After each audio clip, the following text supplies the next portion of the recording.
প্রিয় দেশবাসী, শিশু, কিশোর কিশোরী, তরুণ তরুণী, ছাত্রছাত্রী, বয়স্ক, বৃদ্ধ, নারী পুরুষ সবাইকে আমার সালাম জানাচ্ছি। আসসালামু আলাইকুম। শুরুতেই আপনাদের সবাইকে জানাই পবিত্র ঈদুল আজহার শুভেচ্ছা। ঈদ মোবারক। প্রতি বছরই এই দিনটি আমাদের সামনে হাজির হয় ত্যাগের এক মহান দৃষ্টান্ত হয়ে। আমরা যদি কোরবানির মাহাত্ম্যকে ধারণ করে লোভ, স্বার্থপরতা, হিংসা বিদ্বেষ মুক্ত হয়ে সমাজ ও রাষ্ট্র বিনির্মাণে নিজেদের নিয়োজিত করতে না পারি, তাহলে কোরবানির ঈদ আনুষ্ঠানিকতা ছাড়া আর কিছুই নয়। আসুন এবছর কোরবানিকে সুন্দর, ত্যাগের মহিমায় মহিমান্বিত করে গরিব বান্ধব করে তোলে। প্রিয় দেশবাসী, কোরবানির পশুর চামড়া থেকে অর্জিত আয়ে আমার আপনার দরিদ্র আত্মীয় পরিজন, প্রান্তিক জনগোষ্ঠী ও দেশের লক্ষ লক্ষ মাদ্রাসা শিক্ষার্থী উপকৃত হয়। আমাদের গরিব স্বজন ও প্রতিবেশীরা তাদের হক যেন ঠিক ঠিক বুঝে পায়, সেদিকে আমাদের মনোযোগ দিতে হবে। তবেই এই উৎসবটি হয়ে উঠবে ধনী গরিব সকলেরই উৎসব। পশুর চামড়ার ন্যায্য মূল্য নির্ধারণ, বর্জ্য ব্যবস্থাপনা সহ সার্বিক বিষয়ে সুষ্ঠু ব্যবস্থাপনা নিশ্চিত করতে সরকারের একটি উচ্চ পর্যায়ের কমিটি কাজ করছে। একটি কন্ট্রোল রুমও খোলা হয়েছে। কোরবানির চামড়া সংক্রান্ত যে কোনো সমস্যা, অভিযোগ ও পরামর্শ এই হটলাইনের নম্বরে ফোন করে নেওয়া যাবে। আমরা এই বছর কোরবানির পশুর চামড়া সংরক্ষণে 30,000 টন লবণ বিনামূল্যে সরবরাহ করেছি।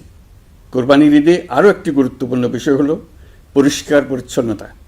আমি দেশবাসীর প্রতি আকুল আহ্বান জানাই, আপনারা সকলে পরিবেশ পরিচ্ছন্ন রাখতে সমবেতভাবে এগিয়ে আসবেন। বিশেষ করে তরুণ তরুণীদেরকে এই বিষয়ে দৃষ্টি আকর্ষণ করছি। এবছর যারা হজ ব্রত পালন করছেন তাদের প্রত্যেককে জানাচ্ছি আন্তরিক শুভেচ্ছা ও অভিনন্দন।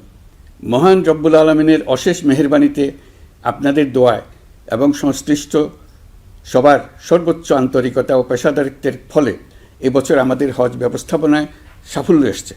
প্রথমবারের মতো সরকারি ব্যবস্থাপনায় লাব্বায়েক অ্যাপের মাধ্যমে হজের সার্বিক ব্যবস্থাপনা ও সেবা নিশ্চিত করা হচ্ছে।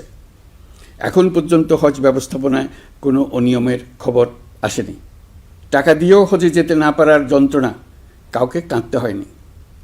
হজ ক্যাম্প কিংবা বিমানবন্দরে কোনো হাজিকে প্রতিবাদ বিক্ষোভ করতে হয়নি। প্রথমবারের মতো সরকারি টাকায় কাউকে হজে পাঠানো হয়নি। প্রিয় দেশবাসী, ঈদ উল ফিতরের অভিজ্ঞতাকে কাজে লাগিয়ে দীর্ঘমেয়াদে বাজারের জিনিসপত্রের দাম স্থিতিশীল রাখতে আমরা তৎপর হয়েছি। এবার কোরবানির ঈদেও কোনো জিনিসের দাম যাতে আকস্মিকভাবে বেড়ে না যায়, সেদিকে আমরা সর্বোচ্চ নজর দিয়েছি। ফলে এবার আলু, পেঁয়াজ, ডিম, চিনি, শাকসবজি, তরিতরকারি ও মশলাসহ অধিকাংশ পণ্যের দাম গত বছরের তুলনায় কমেছে। আমরা সার্বিক বাজার ব্যবস্থাকে দুর্বৃত্তদের চক্র থেকে বের করে এনে বাজারে একটা প্রতিযোগিতামূলক পরিবেশ তৈরি করতে পেরেছি। জনগণকে ন্যায্য মূল্যে নিত্য প্রয়োজনীয় জিনিস পৌঁছে দিতে সরকারের সব রকমের চেষ্টা অব্যাহত আছে। পাশাপাশি এই কোরবানির ঈদেও দেশবাসী যাতে নির্বিঘ্নে নিজেদের দেশের বাড়িতে যাতায়াত করতে পারেন, সেজন্য সরকার সর্বোচ্চ ব্যবস্থা নিয়েছে। আইনশৃঙ্খলা বাহিনীর সদস্যরা মানুষের জানমালের নিরাপত্তায় সজাগ রয়েছেন। ঈদের ছুটির মধ্যেও বিপুল সংখ্যক কর্মকর্তা কর্মচারী এবং পুলিশ ও সেনাবাহিনীর সদস্যরা অক্লান্ত পরিশ্রম করছেন। আমি তাদের প্রতি আন্তরিক কৃতজ্ঞতা জানাচ্ছি। শুধু ঈদের সময় নয়, আগামী দিনে কখনোই বাস, রেল ও বিমান যাত্রায় কোনো ধরনের অনিয়ম যাতে না হয়, সেজন্য সরকার একটি কেন্দ্রীয় অনলাইন টিকেটিং প্ল্যাটফর্ম করতে যাচ্ছে, যেখানে এই একই প্ল্যাটফর্ম থেকেই যাত্রীরা খুব সহজেই বাস, ট্রেন ও ফ্লাইটের টিকিট ক্রয় করতে পারবেন। একই রকমভাবে সব ধরনের সরকারি সেবা যাতে জনগণের দোরগোড়ায় পৌঁছে যায়, সেজন্য নাগরিক সেবা বাংলাদেশ এই নামে একটি সেন্টার পরিচালিত হচ্ছে। দেশের সর্বত্র শহরে, হাটে বাজারে তরুণ তরুণীদের মাধ্যমে বেসরকারি ব্যবস্থাপনায় সার্ভিস সেন্টার স্থাপনের কাজ শুরু করেছে। এটি ঢাকা শহরে কয়েকটি সেবাকেন্দ্রের মাধ্যমে শুরু হয়েছে। প্রশিক্ষণপ্রাপ্ত স্থানীয় তরুণ উদ্যোক্তারা নাগরিক সেবা কেন্দ্র থেকে সাধারণ নাগরিকদের এনআইডি, পাসপোর্ট, লাইসেন্স, পুলিশের কাছে জিডি করা, কর ফাইলিং করা সহ বিভিন্ন সরকারি ডিজিটাল সেবা দেবেন। এর ফলে দালাল চক্রের খপ্পর থেকে মুক্তি পাওয়া যাবে, নানা রকম হয়রানি ও ভোগান্তি কমবে বলে আমরা আশাবাদী। এই প্রজেক্ট শূন্য বাজেটে আমরা শুরু করেছি। দেশের বিদ্যমান অব্যবহৃত সম্পদ ব্যবহার করেই সামনে এগিয়ে চলা সম্ভব, এটাই আমরা বাস্তবে করে দেখার চেষ্টা করছি। আমাদের চেষ্টা হচ্ছে প্রতিটি মন্ত্রণালয় থেকে যতগুলি সেবা এর আওতায় আনা যায় সবগুলোকে নিয়ে আসা। আমরা চেষ্টা করছি যাতে শিশু জন্মগ্রহণ করা মাত্রই তার জন্মসনদ পেয়ে যায়, ওটাই হবে তার নাগরিক স্বীকৃতি এবং রাষ্ট্র কর্তৃক তার দায়িত্ব গ্রহণের অঙ্গীকার। ওইখান থেকেই যাবতীয় সকল সনদ সে তার নাগরিক অধিকার হিসেবে ক্রমাগতভাবে সম্মানের সঙ্গে পেতে থাকবে। এক অফিস থেকে আরেক অফিসে তার দৌড়াতে হবে না, দালালের পেছনে মাসের পর মাস ঘুরতে হবে না। বিদেশ সফরে গেলে সেখানকার প্রবাসী বাংলাদেশিরা প্রায় আমাদেরকে সরকারি সেবা পেতে নানা রকম দুর্ভোগের কথা জানান। প্রবাসীদের জন্য বিদেশে তাদের নিজ নিজ শহরে আমরা বেসরকারি উদ্যোগে পরিচালিত নাগরিক সেবা কেন্দ্র স্থাপনের উদ্যোগ নিচ্ছি। সেখান থেকে তারা পাসপোর্ট নবায়ন, জাতীয় পরিচয়পত্র ইত্যাদি সংগ্রহ করতে পারবেন। এগুলো কঠিন কাজ, এগুলোকে কঠিন করা হয়েছে, কিন্তু এখন সরকারের অভ্যন্তরে সাহসী ও উদ্যোগী সিনিয়র সচিব এবং ডিজিদের সহযোগিতায় অন্তর্বর্তী সরকারের মেয়াদকালে আমরা এটা সমাপ্ত করতে বদ্ধপরিকর। প্রিয় দেশবাসী, আপনারা জানেন ঐতিহাসিক অভ্যুত্থানের পর এই সরকার যখন দায়িত্ব গ্রহণ করে তখন দেশের অর্থনৈতিক অবস্থা ছিল ভয়াবহ। ভয়ঙ্করভাবে যুদ্ধবিধ্বস্ত দেশের অর্থনীতিও এতটা খারাপ থাকে না যতটা খারাপ করে দিয়েছে 16 বছরের লাগামহীন লুটপাটতন্ত্র। আশার বিষয় হচ্ছে শুধু ব্যাংক নয়, প্রত্যেকটি আর্থিক প্রতিষ্ঠান এখন ঘুরে দাঁড়িয়েছে। জনগণের আমানত এখন নিরাপদ। অর্থনীতির অধিকাংশ সূচক ইতিবাচক ধারায় ফিরে এসছে। আমাদের অর্থনীতির ইতিবাচক ধারা বিদেশি বিনিয়োগকারীদেরকেও আকৃষ্ট করছে। বৈদেশিক মুদ্রার রিজার্ভ শূন্যে নেমে যাওয়ার ভয়ে পতিত সরকার বিদেশি ব্যবসায়ীদের আয় নিজ দেশে নিতে দিচ্ছিল না।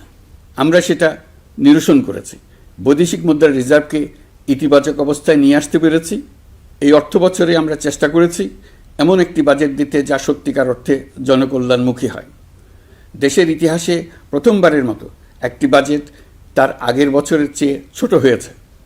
প্রবৃত্তিকেন্দ্রিক ধারণা থেকে সরে এসে আমরা চেষ্টা করেছি সামগ্রিক উন্নয়নের ধারণায় জোর দিতে। এই বাজেট প্রথাগত ভৌত অবকাঠামো তৈরির খতিয়ান নয়। এই বাজেটে প্রাধান্য দেওয়া হয়েছে মানুষকে। নজরদারি বৃদ্ধির ফলে রপ্তানি আয় বেড়েছে।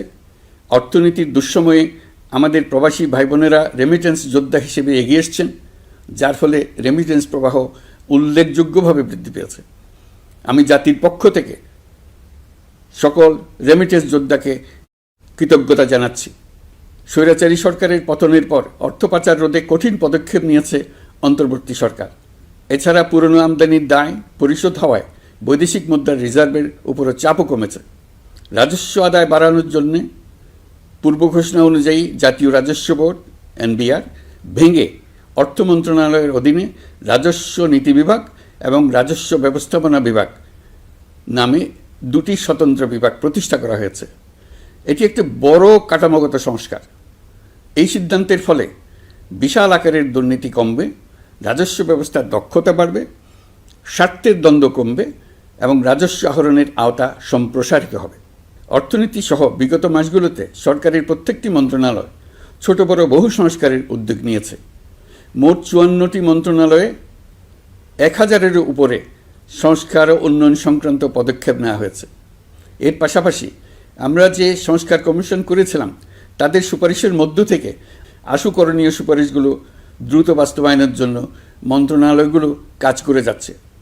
মে মাস পর্যন্ত বিভিন্ন সংস্কার কমিশন থেকে প্রাপ্ত সুপারিশের ভিত্তিতে 54টি মন্ত্রণালয়ে 129টি সুপারিশ বাস্তবায়ন করা হয়েছে। এই সকল সংস্কার কাজের মধ্যে কয়েকটি চুম্বক অংশ আজ আপনাদের সামনে তুলে ধরতে চাই। আইন ও বিচার বিভাগ মোট 33টি গুরুত্বপূর্ণ সুপারিশ ইতিমধ্যে বাস্তবায়ন করেছে। এর মধ্যে উল্লেখযোগ্য হল ইন্টারন্যাশনাল ক্রাইমস ট্রাইব্যুনাল অ্যাক্ট 1973 সংশোধন ও পুনর্গঠন করে আইনটি আন্তর্জাতিক মানের সাথে সামঞ্জস্যপূর্ণ করা। বিচার বিভাগীয় সংস্কার কমিশনের প্রস্তাব অনুযায়ী সুপ্রিম কোর্ট বিচারক নিয়োগ অধ্যাদেশ 2025 প্রণয়ন ও জারি করা হয়েছে। এর অধীনে প্রথমবারের মতো বাংলাদেশের ইতিহাসে গণবিজ্ঞপ্তির মাধ্যমে সুপ্রিম কোর্টে বিচারক নিয়োগের সুযোগ তৈরি হয়েছে। দেওয়ানি কার্যবিধির সংশোধন করা হয়েছে, যার ফলে এখন বাদীকে আর দিনের পর দিন সশরীরে আদালতে যেতে হবে না। এক একটি দেওয়ানি মামলা নিষ্পত্তি হতে আগে যত সময় লাগত, এই সংশোধনীর ফলে সময়সীমা অর্ধেকে কমিয়ে আনা সম্ভব হবে বলে আমরা মনে করছি। দেশের 1000-এর বেশি অবকাঠামো এবং প্রতিষ্ঠানের নাম পলাতক প্রধানমন্ত্রীর বাবা, মা, ভাই, বোন, আত্মীয় স্বজনের নামে প্রতিষ্ঠিত করা হয়েছিল। তার মধ্যে ছিল সেনানিবাস, বিমানঘাঁটি, নৌবাহিনীর জাহাজ, মেগা সেতু, সড়ক, স্থাপনা, স্কুল, কলেজ, বিশ্ববিদ্যালয়, হাসপাতাল, গবেষণা কেন্দ্র, আরও বহু কিছু। এগুলোর সব নাম পরিবর্তন করা হয়েছে। নারী ও শিশু নির্যাতন দমন আইন সংশোধন করা হয়েছে। প্রবাসী ভাই বোনদের অনেক দিনের দাবির পরিপ্রেক্ষিতে পাওয়ার অফ অ্যাটর্নি বিধিমালা সংশোধন করা হয়েছে। এখন পুরনো পাসপোর্টে নো ভিসা রিকোয়ার্ড স্টিকার থাকলে কিংবা জন্মসনদ থাকলে বিদেশ থেকে পাওয়ার অফ অ্যাটর্নি সম্পাদন করতে পারবে। আগামী 2 মাসের মধ্যে আইনগত সহায়তা কার্যক্রম ব্যাপকভাবে বিস্তার করা হবে। বছরে এখন গড়ে 35,000 মামলা নিষ্পত্তি হয়। আমাদের লক্ষ্য এটিকে 2 লক্ষ মামলায় উন্নতি করা। মামলা দায়েরের 48 ঘন্টার মধ্যেই যাদের বিরুদ্ধে মামলার কোনো ভিত্তি নেই তাদের বাদ দেওয়ার ব্যবস্থা করা হচ্ছে। আমরা সর্বোচ্চ চেষ্টা করেছি দেশের মানুষকে লুটপাটতন্ত্র থেকে বের করে আনতে। আপনারা জানেন, বিগত 16 বছরে উন্নয়নের নামে মেগা প্রকল্প নিয়ে কী পরিমাণ লুটপাট হয়েছে। মেগা প্রকল্পগুলো যেন হয়ে উঠেছিল মেগা ডাকাতির প্রকল্প। আমরা দায়িত্ব গ্রহণের পরপরই বিভিন্ন উন্নয়ন প্রকল্প পুনরায় মূল্যায়ন করে দেখেছি যে প্রায় সব প্রকল্পেই ভৌতিক ব্যয় ধরা হয়েছে। শুধুমাত্র সড়ক, পরিবহন ও মহাসড়ক বিভাগ, সেতু বিভাগ, রেল মন্ত্রণালয়, বিদ্যুৎ বিভাগ, জ্বালানি ও খনিজ সম্পদ বিভাগ, এই 5টি বিভাগে ব্যয় সংকোচ করা হয়েছে 46,308 কোটি টাকা। এই টাকা দিয়ে জ্বালানি খাতে সমস্ত বকেয়া মিটিয়ে দিয়ে বকেয়ার পরিমাণ শূন্যে নামিয়ে আনা হয়েছে। বৈদেশিক ঋণ পরিশোধ করে সব ধরনের ঋণের ফাঁদ থেকে বেরিয়ে আসা আমাদের অগ্রাধিকার। দেশে বিনিয়োগ বাড়ানো ও নতুন কর্মসংস্থান তৈরিতে আমাদের গুরুত্ব দিতেই হবে। তা না হলে এদেশকে আমরা যে স্থানে নিয়ে যেতে চাই সেখানে নিয়ে যাওয়া সম্ভব হবে না। বিনিয়োগ ও কর্মসংস্থানের ব্যাপারে রাজনৈতিক দল ও জনগণ আমাদের সর্বাত্মক সমর্থন করছেন। সকলের মধ্যে ব্যাপক আগ্রহ, কৌতূহল আমাদের অনুপ্রেরণা যোগাচ্ছে। সংশ্লিষ্টদের সঙ্গে আলোচনা করে বিনিয়োগ পরিবেশ উন্নত করতে 30টি মূল সংস্কার কাজকে অগ্রাধিকার দেওয়া হয়েছে এবং ইতিমধ্যে 18টি সুপারিশ বাস্তবায়ন করা হয়েছে। বিনিয়োগ বান্ধব পরিবেশ গড়ে তুলতে এবং দেশি বিদেশি শিল্প প্রতিষ্ঠানের মধ্যে সংযোগ সৃষ্টি করতে আমরা সর্বোচ্চ চেষ্টা করে যাচ্ছি। গত অক্টোবর হতে মার্চ পর্যন্ত নেট বিদেশি বিনিয়োগ এসছে মোট 756 মিলিয়ন মার্কিন ডলার, অর্থাৎ প্রায় 9,247 কোটি টাকা। বাংলাদেশ ইনভেস্টমেন্ট সামিট 2025-এ নির্দিষ্ট খাতভিত্তিক সেশনের মাধ্যমে ব্যবসায়ী চেম্বার, ব্যাংক ও বেসরকারি খাতের অন্যান্য অংশীদারদের মধ্যে আলোচনা হয়েছে। ইনভেস্টমেন্ট সামিটে বিদেশি বিনিয়োগকারীরা ও রাজনৈতিক দলগুলোর মধ্যেও আলোচনার জন্য আলাদা ব্যবস্থা রাখা হয়েছিল, যাতে করে পরবর্তীতে যে দলই ক্ষমতায় আসুক না কেন তারা যেন বিনিয়োগ বান্ধব বাংলাদেশ গড়তে নিজেদের প্রতিশ্রুতির কথা জানাতে পারেন।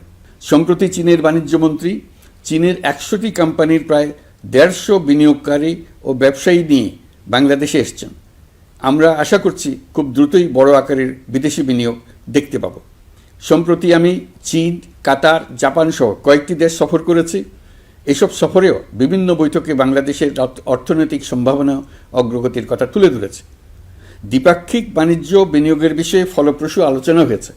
আরও বেশি সংখ্যক বাংলাদেশি যাতে বিদেশে কর্মসংস্থানের সুযোগ পায় সে চেষ্টা করেছে। বাংলাদেশে কাতারি বিনিয়োগকারীদের জন্য একটি বিশেষ অর্থনৈতিক অঞ্চল গড়ে তোলার বিষয়ে আমাদের মধ্যে আলোচনা হয়েছে। বাংলাদেশের লাখো লাখো ছেলেমেয়েরা মাদ্রাসায় পড়াশোনা করে, তাদের জন্য প্রযুক্তি শিক্ষা ও বিদেশি ভাষা শিক্ষা চালু করতে আমরা কাতার চ্যারিটির সাহায্য চেয়েছি। গত মাসে আমি জাপান সফরে গিয়েছিলাম। এই সফরে জাপানের প্রধানমন্ত্রী বাংলাদেশকে বাজেট সহায়তা ও রেলপথ উন্নয়নের জন্য $1 বিলিয়ন মার্কিন ডলারের ঋণ ঘোষণা করেছেন। দ্বিপাক্ষিক 3টি চুক্তিপত্র বিনিময় হয়েছে। এই সফরে দুই দেশের মধ্যে অর্থনৈতিক বিনিয়োগ ও অন্যান্য সহযোগিতার ক্ষেত্রে 6টি সমঝোতা স্মারক অর্থাৎ MOU স্বাক্ষর হয়েছে। বাংলাদেশের কর্মশক্তির দক্ষতা বৃদ্ধি, এবং জাপানে তাদের কর্মসংস্থান সহজতর করার লক্ষ্যে জাপানের সঙ্গে আমরা 2টি সমঝোতা স্মারকে স্বাক্ষর করেছি। জাপানের শ্রমিক সংকট রয়েছে, আমরা আগামী 5 বছরে জাপানে 1 লক্ষ কর্মী পাঠানোর চুক্তি সই করেছি। এর চাইতে আরও বেশি শ্রমিক ক্রমাগতভাবে পাঠানোর আয়োজন করে এসছে। প্রিয় দেশবাসী, 1971 সালে বাংলাদেশ স্বাধীন হওয়ার পর অর্থনৈতিকভাবে আমাদের যে উন্নতির শিখরে থাকার কথা ছিল, বিশ্বের কাছে মাথা উঁচু করে দাঁড়াবার কথা ছিল, সেই উচ্চতায় আমরা পৌঁছতে পারিনি। আমরা চাই বাংলাদেশ দক্ষিণ এশিয়ার অর্থনৈতিক প্রাণকেন্দ্র হিসেবে প্রতিষ্ঠিত হোক। এই কারণে বিনিয়োগ পরিষেবার উন্নয়নের পাশাপাশি বন্দরের সক্ষমতা বাড়াতে উদ্যোগ নিয়েছি। এটা করা সম্ভব না হলে দেশের কোটি কোটি মানুষের বেকারত্ব ঘুচবে না, অর্থনৈতিক সংকট রয়েই যাবে। চট্টগ্রাম বন্দর নিয়ে অনেকের মধ্যে কৌতূহল তৈরি হয়েছে।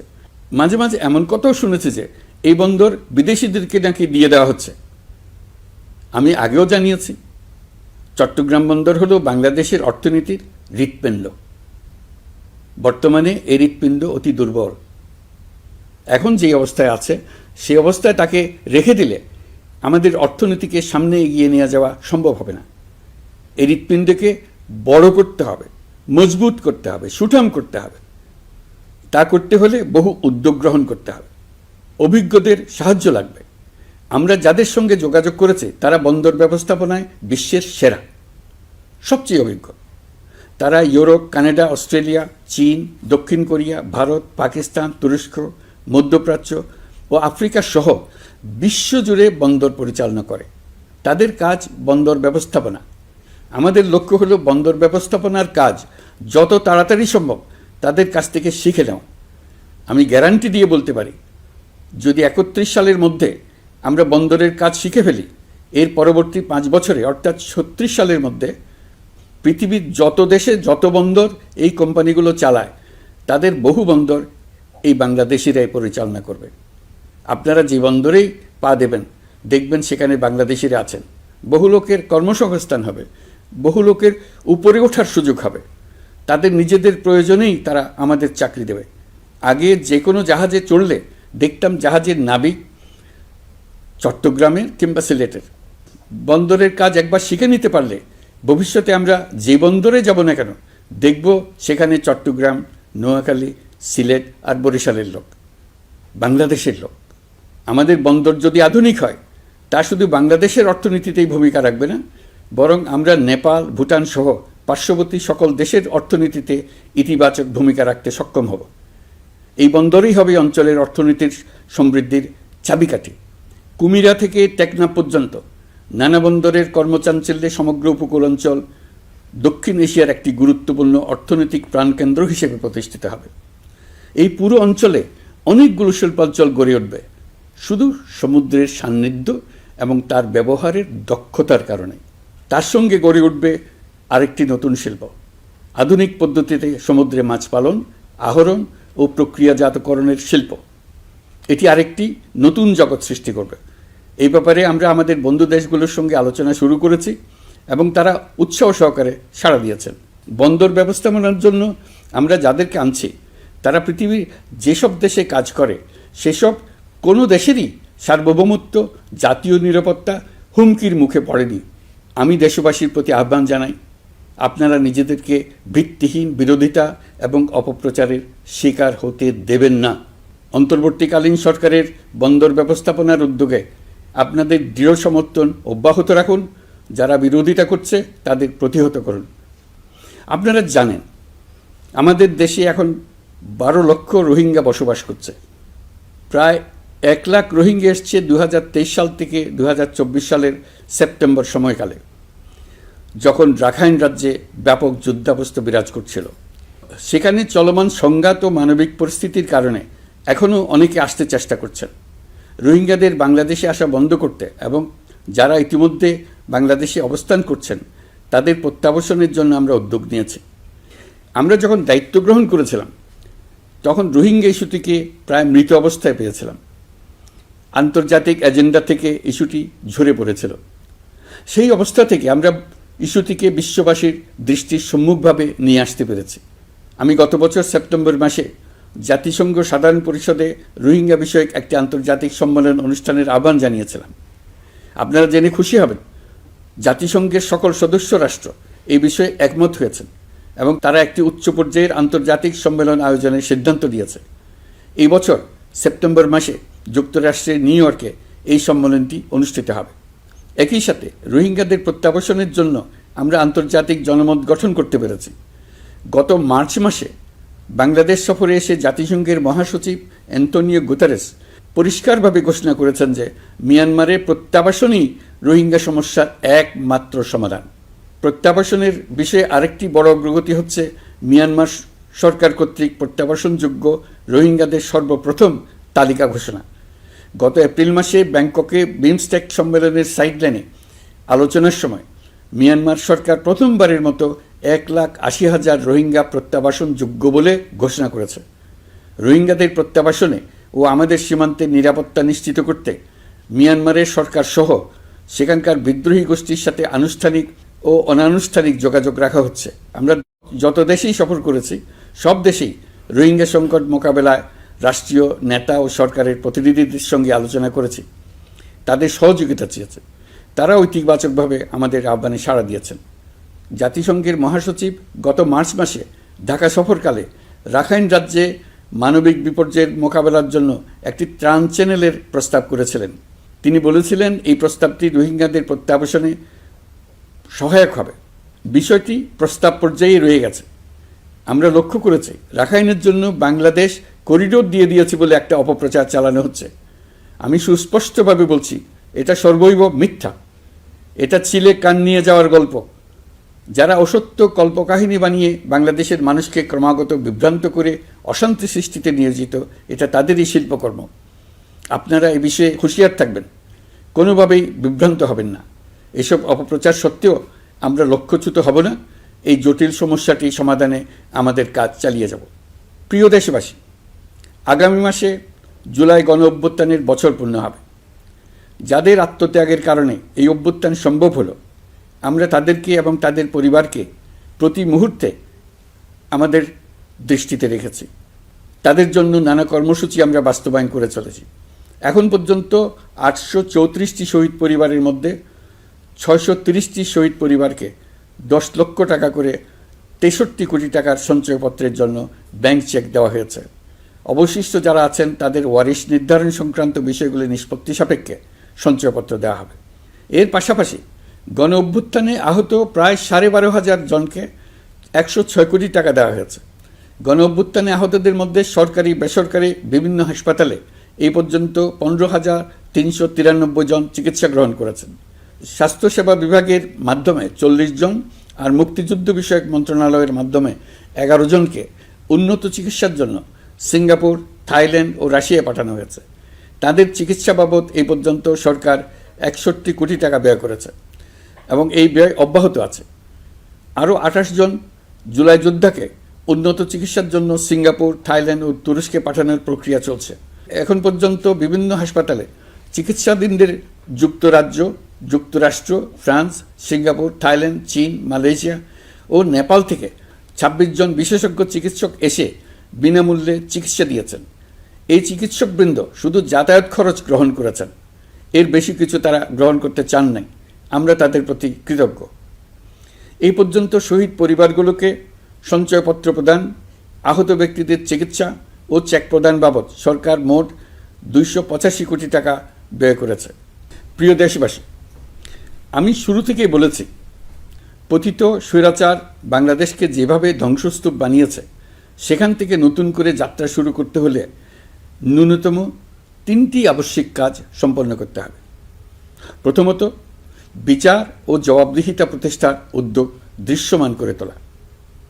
দ্বিতীয়ত, রাষ্ট্রের গণতান্ত্রিক পুনর্গঠন ও প্রাতিষ্ঠানিক কাঠামোর সংস্কার সাধনে প্রয়োজনীয় ঐক্যমত ও পথনকশা তৈরি করা। তৃতীয়ত, একটি অবাধ, সুষ্ঠু ও শান্তিপূর্ণ নির্বাচন আয়োজন করে ক্ষমতা হস্তান্তরের গণতান্ত্রিক প্রক্রিয়া সম্পন্ন করা। এই লক্ষ্যে ধ্বংসপ্রাপ্ত নির্বাচন ব্যবস্থাকে স্থায়ীভাবে সংস্কার করা। এই 3টি ম্যান্ডেট হচ্ছে দেশবাসীর সাথে আমাদের চুক্তি। 24-এর শহীদের রক্তে ভেজা এই চুক্তি আপনাদের সার্বিক সমর্থন, আস্থা ও সহযোগিতা নিয়ে এবং পতিত শক্তি ও তার দোসরদের সৃষ্ট সকল বাধা বিপত্তিকে পরাভূত করে আমরা সম্মিলিতভাবে বাস্তবায়ন করতে সক্ষম হব বলে আমার দৃঢ় বিশ্বাস। গত বছর জুলাই আগস্ট মাসে সংঘটিত হত্যাযজ্ঞ সহ বিগত 16 বছরের গুম খুন নির্যাতনের সত্য উদ্ঘাটন এবং আর্থিক খাতের সীমাহীন দুর্নীতি, অনিয়ম ও অপরাধের বিচার প্রক্রিয়া আমরা শুরু করেছি। মানবতা বিরোধী অপরাধের বিচারের জন্য আন্তর্জাতিক অপরাধ ট্রাইব্যুনাল গঠনের পর প্রসিকিউশন টিম গঠন ও তদন্ত কর্মকর্তা নিয়োগের পাশাপাশি বিচারিক কার্যক্রম পরিচালনা প্রক্রিয়াধীন ছিল। যত দ্রুত সম্ভব বিচার কাজ শুরুর ব্যাপারে আমরা আশাবাদী ছিলাম। আপনারা জানেন, জুলাইয়ে সংঘটিত হত্যাযজ্ঞের বিচার ইতিমধ্যে শুরু হয়ে গেছে। বিচার কাজ যেন দ্রুত গতিতে সম্পন্ন হয় সেজন্য সরকারের পক্ষ থেকে যত রকম সহযোগিতা প্রয়োজন আমরা তা দিচ্ছি। বিচারের জন্য আন্তর্জাতিক অপরাধ ট্রাইব্যুনালের এজলাস কক্ষ ডিজিটাল প্রযুক্তিতে সমৃদ্ধ করা হয়েছে। ইতিহাসে প্রথমবারের মতো কোনো বিচার পর্ব আদালতের অনুমতিক্রমে সরাসরি কিংবা রেকর্ডকৃত পদ্ধতিতে গণমাধ্যমে প্রচারিত হচ্ছে। আমরা বিশ্বাস করি এতে করে বিচার বিভাগের প্রতি মানুষের আস্থা বাড়বে, বিচার নিয়ে অপপ্রচার বন্ধ হবে। প্রসিকিউশন বলছে, বিগত সরকার পতনের পর তাদের আজ্ঞাবহ ব্যক্তিরা বিভিন্ন গুরুত্বপূর্ণ সাক্ষ্য প্রমাণ বিনষ্ট করার চেষ্টা করেছে। থানা, হাসপাতাল সহ গুরুত্বপূর্ণ স্থানের দলিলপত্র পুড়িয়ে বা লুকিয়ে নষ্ট করার চেষ্টা করা হয়েছে। বিভিন্ন অপরাধমূলক স্থাপনার আকার আকৃতি, দেয়াল ইত্যাদি ভেঙে এবং বিকৃত করে প্রমাণ লুকানোর চেষ্টা করা হয়েছে। বিভিন্ন ডিজিটাল এভিডেন্স যেমন ভিডিও, অডিও, ইন্টারনেট ডেটা যেগুলো ডিলিট বা ধ্বংস করার চেষ্টা করা হয়েছে, তদন্ত কর্মকর্তারা সর্বাধুনিক প্রযুক্তি ব্যবহার করে সেগুলো রিকভার এবং রেস্টোর করার কাজ করছেন। এই কাজে আমরা দেশবাসীর কাছেও সহযোগিতা কামনা করছি। স্বৈরাচারী সরকারের আমলে গত 16 বছরে রাজনৈতিক ভিন্নমত দমনের জন্য বিপুল সংখ্যক মানুষকে গুম করা হয়েছিল। এই মানুষগুলোকে এমন সব বন্দিশালায় আটকে রাখা হয়েছিল যাদের কোনোটির আয়তন ছিল মাত্র 3 ফিট বাই 3 ফিট। গুমের ঘটনা তদন্ত ও এই ভয়াবহ অপরাধের সঙ্গে যারা জড়িত তাদের বিচারের জন্য একটি স্বাধীন গুম সংক্রান্ত কমিশন নিরলসভাবে কাজ করে যাচ্ছে। তারা গুমের এমন রোমহর্ষক ঘটনা আবিষ্কার করেছে যা নিষ্ঠুরতার চূড়ান্ত সীমা ছাড়িয়ে গেছে। মানুষকে পেট কেটে সিমেন্টের বস্তা ঢুকিয়ে নদীতে ডুবিয়ে দেওয়া হতো, ইঞ্জেকশন দিয়ে অজ্ঞান করে জ্বলন্ত ইটভাটায় নিক্ষেপ করা হতো, ট্রেন ও গাড়ির নিচে ছুঁড়ে ফেলা হতো। কমিশন এখন পর্যন্ত 2টি অন্তর্বর্তীকালীন প্রতিবেদন জমা দিয়েছে। তারা এখনও প্রতিনিয়ত নতুন অভিযোগ পাচ্ছে। ইতিমধ্যে গুমের তদন্ত কার্যক্রমের জন্য ঢাকা শহরে 3টি, চাঁপাইনবাবগঞ্জ ও বগুড়া জেলায় 3টি গুমের কেন্দ্র পরিদর্শন ও সাক্ষ্য গ্রহণ করা হয়েছে। তদন্ত কাজে মানুষের সম্পৃক্ততা বাড়াতে বিশ্ববিদ্যালয়, মাদ্রাসা পর্যায়ে গণশুনানি গ্রহণ করা হয়েছে। মোট 8 শতাধিক শিক্ষার্থী, শিক্ষক, সাধারণ মানুষ গণশুনানিতে অংশ নিয়েছেন।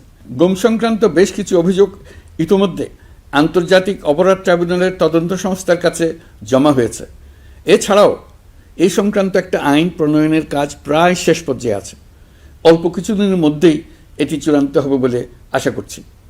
গত 16 বছর ধরে এদেশের প্রতিটি স্তরে অপরাধ, অনিয়ম, দুর্নীতির ভাইরাস ছড়িয়ে পড়েছিল। এই রোগাক্রান্ত রাষ্ট্র ব্যবস্থাকে রোগমুক্ত করে জনগণের কল্যাণমুখী করতে হলে আমাদের রাজনৈতিক দলগুলোর সক্রিয় অংশগ্রহণ জরুরি। আমরা দায়িত্ব নেবার পর থেকেই রাজনৈতিক দলগুলোর সাথে নিয়মিত যোগাযোগ রেখেছি। বিভিন্ন ইস্যুতে রাজনৈতিক নেতাদের সঙ্গে আলাদা এবং একত্রিতভাবে বৈঠক করেছি। সর্বশেষ গত মাসের শেষ সপ্তাহেও বিভিন্ন রাজনৈতিক দলের নেতৃবৃন্দের সঙ্গে আমি বৈঠক করেছি এবং চলতি সপ্তাহে জাতীয় ঐক্যমত কমিশনের 2য় পর্বের আলোচনা শুরু করেছি। সরকার পরিচালনায় তারা তাদের গুরুত্বপূর্ণ মতামত তুলে ধরেছেন। রাজনৈতিক দলগুলো শুরু থেকে আমাদের সাথে সহযোগিতা করে আসছেন এবং সবসময় তারা সহযোগিতা অব্যাহত রাখার প্রতিশ্রুতি দিয়েছে। প্রিয় দেশবাসী, আপনাদের নিশ্চয় মনে আছে জুলাই গণঅভ্যুত্থানে নেতৃত্ব অংশ নেওয়া শিক্ষার্থীরা একটি জুলাই ঘোষণাপত্র দেওয়ার কথা জানিয়েছিল। তারা আমাকেও সেখানে আমন্ত্রণ জানায়। আমি বলেছিলাম দেশের সকল রাজনৈতিক ব্যক্তিবর্গ, নাগরিক সমাজের প্রতিনিধি সহ অন্যদের সঙ্গে নিয়ে সকলে মিলে এই ঘোষণাপত্র দেওয়া ভালো হবে। এর পাশাপাশি আগামী জুলাই মাসেই সকল রাজনৈতিক দলের ঐকমত্যের ভিত্তিতে একটি জুলাই সনদ প্রস্তুত করে আমরা জাতির সামনে উপস্থাপন করতে পারব বলে আশা করছি। এই জুলাই সনদ হলো একটি প্রতিশ্রুতি, একটি জনকল্যাণমুখী রাষ্ট্র নির্মাণের জন্য সংস্কার কমিশন যে প্রস্তাবগুলো দিয়েছে সেগুলোর মধ্য থেকে রাজনৈতিক দলগুলো যে কয়টিতে একমত হয়েছে তার তালিকা থাকবে এই সনদে। জুলাই সনদে স্বাক্ষর করে তারা জাতির কাছে সেগুলো বাস্তবায়নের অঙ্গীকার করবে। জুলাই সনদ অনুযায়ী আশু করণীয় সংস্কার কাজগুলো আমরা বাস্তবায়ন করতে প্রতিজ্ঞাবদ্ধ। বাকি অংশের বেশ কিছু কাজও আমরা শুরু করে যেতে চাই। আশা করি অবশিষ্ট অংশ পরবর্তীতে নির্বাচিত সরকারের মাধ্যমে বাস্তবায়ন অব্যাহত থাকবে। প্রাতিষ্ঠানিক সংস্কারের দৃঢ় প্রতিশ্রুতি বাস্তবায়নে আমাদেরকে দৃঢ়ভাবে এবং ঐক্যবদ্ধভাবে এগিয়ে যেতে হবে। এর কোনো বিকল্প নেই। এর বাস্তবায়নের মাধ্যমে পুরো বিশ্বের কাছে দেশের নতুন ঐক্যবদ্ধ ভাবমূর্তি তুলে ধরা যাবে। বিশ্বব্যাপী সবার কাছে জাতি হিসেবে বাংলাদেশের শক্তি সম্পর্কে স্পষ্ট ধারণা তৈরি হবে। ঐকমত্য কমিশন গঠন করা আমাদের একটি দুঃসাহসিক উদ্যোগ ছিল। অন্য কোনো দেশে এমন কোনো নজির নেই। এর মাধ্যমে আমরা জাতি হিসেবে রাজনৈতিক গভীরতার সন্ধান পেয়েছি। রাজনৈতিক ঐক্যে পৌঁছার জন্য ঐকমত্য কমিশনের সঙ্গে সকল দলের দলগত প্রস্তুতি, ঘণ্টার পর ঘণ্টা কমিশনের সঙ্গে ঐকান্তিক আলোচনা, জাতীয় লাইভ টেলিভিশনের সামনে সকল দলের ঐকমত্যে পৌঁছার একান্ত প্রয়াস আমাদের রাজনৈতিক ইতিহাসে স্মরণীয় হয়ে থাকবে। এই কমিশনের চেয়ারম্যান হিসেবে আমি সকল রাজনৈতিক দলের কাছে তাদের সীমাহীন ধৈর্য এবং কমিশনের প্রতি তাদের সহযোগিতা এবং সৌজন্য প্রকাশের জন্য জাতির পক্ষ থেকে ধন্যবাদ জানাচ্ছি। আশা করি আমাদের অসমাপ্ত কাজ সমাপ্ত করে শিগগিরই পূর্ণাঙ্গ জুলাই সনদ তৈরি করে জাতির জন্য একটা নতুন পথ নির্দেশনা রেখে যেতে পারব। এই কমিশনের অভিজ্ঞতার মাধ্যমে দেশের যে নতুন রাজনৈতিক সংস্কৃতি গড়ে ওঠার সম্ভাবনা দেখা দিয়েছে, আগামী নির্বাচনের মাধ্যমে যদি সেটা বিকাশমানভাবে স্থায়ী রূপ দিতে পারে তাহলে আমরা ভবিষ্যতের সকল রাজনৈতিক সংকট মোকাবেলা করতে সক্ষম হব। সকল প্রস্তুতি সমাপ্ত করে দেশের সকল মানুষের, কিশোর কিশোরী, তরুণ তরুণী, ছাত্রছাত্রী, কৃষক, জেলে, গৃহিণী, দিনমজুর, শ্রমিক, ব্যবসায়ী, পেশাজীবী, শিল্পী সবাই মিলে চেষ্টা করে একটা সুন্দর নিখুঁত নির্বাচন আয়োজন করে নতুন বাংলাদেশের দৃঢ় ভিত্তি রচনা করব। প্রিয় দেশবাসী, আমি জানি আগামী জাতীয় নির্বাচন কখন হবে সে বিষয়ে সিদ্ধান্ত জানার জন্য রাজনৈতিক দল ও জনগণের মধ্যে বিপুল আগ্রহ রয়েছে। আমি বারবার বলেছি এই নির্বাচন ডিসেম্বর থেকে আগামী বছরের জুনের মধ্যে অনুষ্ঠিত হবে। এই সময়ের মধ্যে দেশে নির্বাচন উপযোগী পরিবেশ সৃষ্টির জন্য যা যা করা দরকার সরকার তাই করছে। এখানে মনে রাখা জরুরি, বাংলাদেশ স্বাধীনতার পর থেকে যতবার গভীর সংকটে নিমজ্জিত হয়েছে তার সবগুলোরই প্রধান কারণ ছিল ত্রুটিপূর্ণ নির্বাচন। ত্রুটিপূর্ণ নির্বাচন প্রক্রিয়ায় বারবার ক্ষমতা কক্ষিগত করার মধ্য দিয়ে একটি রাজনৈতিক দল বর্বর ফ্যাসিস্টে পরিণত হয়েছিল। এই ধরনের নির্বাচন যারা আয়োজন করে তারা জাতির কাছে অপরাধী হিসেবে চিহ্নিত হয়ে যায়।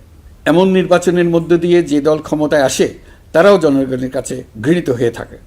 এই সরকারের একটি বড় দায়িত্ব হলো একটি পরিচ্ছন্ন, উৎসবমুখর, শান্তিপূর্ণ, বিপুলভাবে অংশগ্রহণের পরিবেশে একটি নির্বাচন অনুষ্ঠান করা, এমন একটি নির্বাচন আয়োজন করা যাতে করে দেশ ভবিষ্যতে নতুন সংকটে না পড়ে। এই জন্য সবচেয়ে বেশি গুরুত্বপূর্ণ হলো প্রাতিষ্ঠানিক সংস্কার।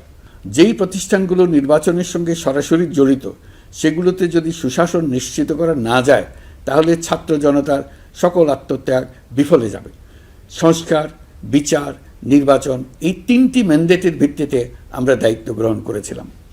সেই বিবেচনায় আগামী রোজার ঈদের মধ্যে সংস্কার ও বিচারের বিষয়ে আমরা একটি গ্রহণযোগ্য জায়গায় পৌঁছতে পারব বলে বিশ্বাস করি। বিশেষ করে মানবতা বিরোধী অপরাধের বিচার, যা কিনা জুলাই গণ অভ্যুত্থানের শহীদদের প্রতি আমাদের সম্মিলিত দায়, সেই বিষয়ে আমরা দৃশ্যমান অগ্রগতি দেখতে পারব।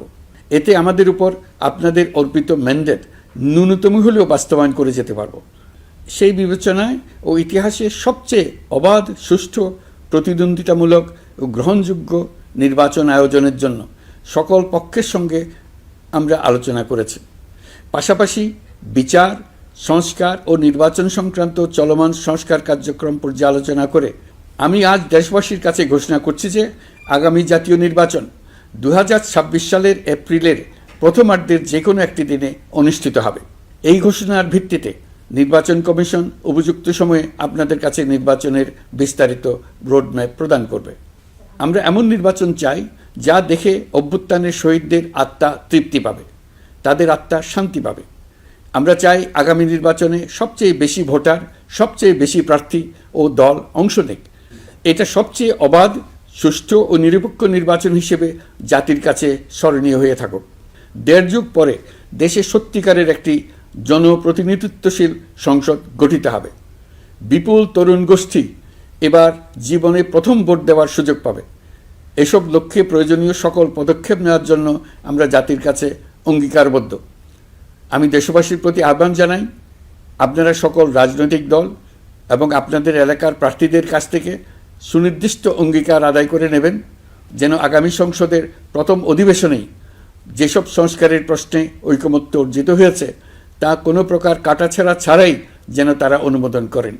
আপনারা ওয়াদা আদায় করে নেবেন যে তারা বাংলাদেশের স্বাধীনতা, সার্বভৌমত্ব, আঞ্চলিক অখণ্ডতা এবং জাতীয় মর্যাদার প্রশ্নে কখনো কোনো প্রকার আপোষ করবেন না এবং দেশের বাইরের কোনো শক্তির কাছে দেশের স্বার্থ বিকিয়ে দেবেন না।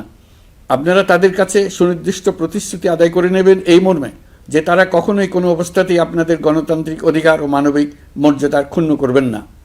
আপনারা তাদের কাছে অঙ্গীকার আদায় করে নেবেন যে তারা সম্পূর্ণ সততা ও স্বচ্ছতার সাথে দেশ পরিচালনা করবেন এবং সকল প্রকার দুর্নীতি, দলীয়করণ, টেন্ডারবাজি, সিন্ডিকেটবাজি, চাঁদাবাজি, সন্ত্রাসী কর্মকাণ্ড ইত্যাদি গণবিরোধী কাজ থেকে নিজেদেরকে সম্পূর্ণভাবে মুক্ত রাখবেন। আমি আপনাদের আবারও স্মরণ করিয়ে দিতে চাই যে এবারের নির্বাচন শুধু শান্তিপূর্ণ নির্বাচন করার বিষয় নয়, এটা ছাত্র জনতার অভ্যুত্থানের আকাঙ্ক্ষা নতুন বাংলাদেশ গড়ার নির্বাচন। এই নির্বাচনে পরিচিত দলগুলিই থাকবে, তাদের পরিচিত মার্কাগুলিই থাকবে, কিন্তু ভোটারকে বের করে আনতে হবে যে এই মার্কার পেছনে আপনার কাছে ভোট প্রার্থীরা কে কতটুকু নতুন বাংলাদেশ গড়ার জন্য প্রস্তুত, কে কতটা প্রতিজ্ঞাবদ্ধ। আমরা যারা এই নির্বাচনে ভোটার হব তারা অত্যন্ত সৌভাগ্যবান এবং সৌভাগ্যবতী। আমরা একটা অনন্য ঐতিহাসিক ভূমিকা পালনের সুযোগ ও দায়িত্ব পাচ্ছি। আমরা জাতির নতুন যাত্রাপথ তৈরি করে দেওয়ার দায়িত্ব পাচ্ছি। আমরা নতুন রাজনৈতিক সংস্কৃতি সৃষ্টির মহান সুযোগটা পাচ্ছি। আমাদের সুচিন্তিত ভোটের মাধ্যমেই নতুন বাংলাদেশ নির্মিত হবে। শহীদদের রক্তদান সার্থক হবে। আশা করি বিষয়টা নিয়ে চিন্তাভাবনা করেই সবাই ভোট কেন্দ্রে যাব এবং দৃঢ়প্রত্যয়ে ভোট দেব। এখন থেকে ভাবনা চিন্তা শুরু করুন, আলোচনা শুরু করুন। এখন থেকে আপনাদের ভোটের গুরুত্বটা বুঝে নিন। আপনার এবারের ভোটের গুরুত্ব ঐতিহাসিক মানদণ্ডে দেখা হবে। প্রিয় দেশবাসী, আমাদের সবসময় মনে রাখতে হবে পতিত ফ্যাসিবাদ ও তার দেশি বিদেশি দোসররা নতুন বাংলাদেশ গড়ার সম্মিলিত প্রচেষ্টাকে পদে পদে বাধাগ্রস্ত করার চেষ্টা চালিয়ে যাচ্ছে। তারা নানামুখী অপপ্রচারে লিপ্ত। তারা সবসময় চাইবে জুলাই অভ্যুত্থানের মাধ্যমে তৈরি হওয়া জাতীয় ঐক্যের শক্তিকে পরাভূত করতে, গণতান্ত্রিক আকাঙ্ক্ষা বাস্তবায়নের প্রচেষ্টাকে লাইনচ্যুত করতে এবং বাংলাদেশকে পুনরায় করায়ত্ত করতে। আমি আগেও বলেছি, আজ আবারও বলছি, আমরা একটা যুদ্ধ অবস্থায় আছি। এখন আমাদের একতাবদ্ধ থাকতে হবে যে কোনো মূল্যে। পরাজিত শক্তি এবং তাদের সহযোগীরা ওত পেতে বসে আছে আমাদের ছোবল মারার জন্য, আমাদের অগ্রযাত্রাকে রুখে দেওয়ার জন্য। আমরা তাদের কিছুতেই এই সুযোগ দেব না। আসুন আমরা আমাদের সম্মিলিত প্রচেষ্টায় প্রিয় মাতৃভূমির স্বাধীনতা, সার্বভৌমত্ব, আঞ্চলিক অখণ্ডতা ও জাতীয় মর্যাদার বিরুদ্ধে যে কোনো আঘাত প্রতিহত করার উদ্দেশ্যে প্রতিরোধের ঐক্যবদ্ধ সুদৃঢ় প্রাচীর গড়ে তুলি। প্রিয় দেশবাসী, সবাইকে আবার ঈদের শুভেচ্ছা ও সালাম জানাচ্ছি। মহান আল্লাহ আমাদের সহায় হন। আল্লাহ হাফেজ।